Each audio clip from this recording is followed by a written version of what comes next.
बहुत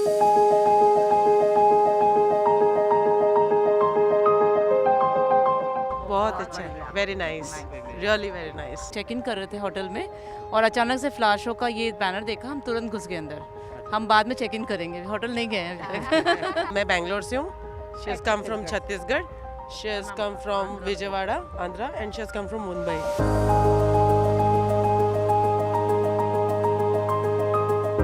കൊച്ചിയിൽ ഒരു പൂക്കാലവും കൂടെ കടന്നു പോവുകയാണ്.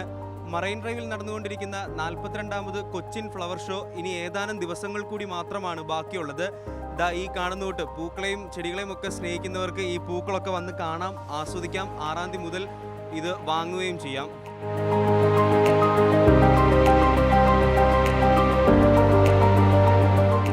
ഈ വർഷത്തെ പ്രത്യേകത വെച്ചാൽ ഈ കാണുന്ന പോയിന്റ് സിറ്റിയുടെ വലിയൊരു ശേഖരം, ഏകദേശം ഒരു 10,000-നോടടുത്ത് നമ്പേഴ്സ് പോയിന്റ് സിറ്റിയുടെ ഡിഫറെൻറ്റ് വെറൈറ്റി. അതിൻ്റെ പ്രത്യേകത വെച്ചാൽ ഈ ഒരു സമയത്താണ് ഏറ്റവും നന്നായിട്ട് അത് ഫ്ലവർ ചെയ്യുക, ഈ കളർഫുള്ളായിട്ട്. ഇത് ഇത്രയും ഇത് നമ്മൾ ബാംഗ്ലൂരിൽ നിന്ന് പൂനെയിൽ നിന്ന് മാത്രം കൊണ്ടുവന്നില്ല, നമ്മളിവിടെ ഒന്നും നിൽക്കില്ല.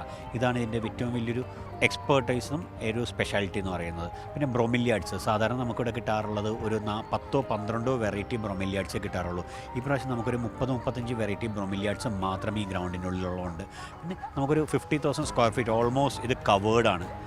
ഏറ്റവും വലിയ സ്പെഷ്യാലിറ്റി നമുക്ക് പറയുന്നത് ഈ ഒരു റാമ്പാണ്. സാധാരണ ഇതിൽ നമ്മൾ 41 ഫ്ലവർ ഷോ നടത്തിയപ്പോൾ 41 ഫ്ലവർ ഷോയിലും നമ്മൾ ഇതിൻ്റെ താഴെക്കൂടി കാർപ്പറ്റ് ലെവലിൽ ഈ ഫ്ലവർ അറേഞ്ച്മെൻറ്റിൻ്റെ നടുക്കൂടി നടന്നു പോകാനുള്ളൊരു കോൺസെപ്റ്റായിരുന്നു. അതിൽ നമ്മൾ വ്യത്യസ്തമായിട്ട് ഇപ്രാവശ്യം ഒരു റാമ്പിൻ്റെ മേളിൽ, അപ്പോൾ റാമ്പിൻ്റെ മേളിലുള്ള അതിൻ്റെ ഒരു ഐഡിയയും കൊണ്ടൊന്നും അതിൻ്റെ ഒരു ഉദ്ദേശം എന്ന് വെച്ചാൽ നമുക്ക് ഓരോ ഡിസൈൻസും ഓരോ ഫ്ലവറും ദൂരേന്ന് വരെയും നന്നായിട്ട് കാണാൻ പറ്റും. അപ്പോൾ ആ ഒരു ഫോട്ടോ എടുക്കുമ്പോഴുമെല്ലാം അതൊരു സ്പെഷ്യാലിറ്റി തന്നെയാണ്. ഒരു 15ഓളം വെറൈറ്റി ഒരു മാസത്തിനുള്ളിൽ റിസർച്ച് സെൻറ്ററിൽ നിന്നും ബ്രീഡ് ചെയ്ത് പുറത്ത് വന്നതാണത്. അത് നമ്മളുടെ കടകളിലൊക്കെ അവൈലബിളായി തുടങ്ങിയിട്ടേ ഉള്ളൂ. ഇതൊക്കെയാണ് നമ്മുടെ ഫ്ലവർ ഷോയുടെ വലിയൊരു പ്രത്യേകത. വരുന്നവിടെ മുഴുവൻ ഫാമിലി ക്രൗഡാണ്, കുട്ടികളും എല്ലാവരുമായിട്ട് നന്നായിട്ട് എൻജോയ് ചെയ്ത് പോകുന്നു. എല്ലാം കുറച്ച് വെള്ളം കൂടിപ്പോവുകയോ അല്ലാന്നുണ്ടെങ്കിൽ വെള്ളം കുറഞ്ഞു പോവുകയാണെങ്കിൽ ഇത് പോവും. പരിപാലനം ചെയ്യുക അല്ലെങ്കിൽ മെയിൻറ്റെയിൻ ചെയ്യുക എന്നുള്ളത് നല്ല ഒരു ഹെക്കുലിയസ് ടാസ്ക്കാണ്. 6-ാം തീയതി രാവിലെ 9 മണി തൊട്ട് ഇവിടെയുള്ള ബാക്കി പ്ലാന്റ്സ് എല്ലാം പൊതുജനങ്ങൾക്ക് ഏറ്റവും കുറഞ്ഞ നിരക്കിൽ വിറ്റഴിക്കുന്നു.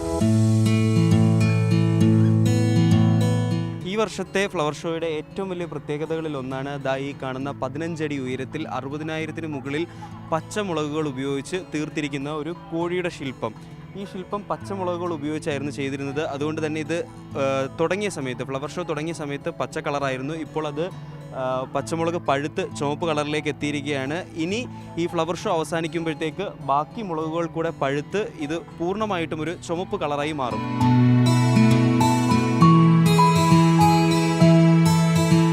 ഒൻപതടി വീതിയിൽ തീർത്തിരിക്കുന്ന ഈ ഒരു റാമ്പിലൂടെ വീൽ ചെയറിലും മറ്റും കടന്നു വരുന്ന അംഗപരിമിതരായ ആളുകൾക്ക് സുഖമായി തന്നെ അവരുടെ വീൽ ചെയറിലൂടെ മുഴുവൻ ഫ്ലവർ ഷോയും കണ്ട് ആസ്വദിക്കാൻ പറ്റുമെന്നുള്ളതും ഈ വർഷത്തെ ഫ്ലവർ ഷോയുടെ ഒരു പ്രത്യേകതയാണ്. വിജേഷ് പുതുശ്ശേരിക്കൊപ്പം നിതിൻ തോമസ്, മാതൃഭൂമി ന്യൂസ്, കൊച്ചി.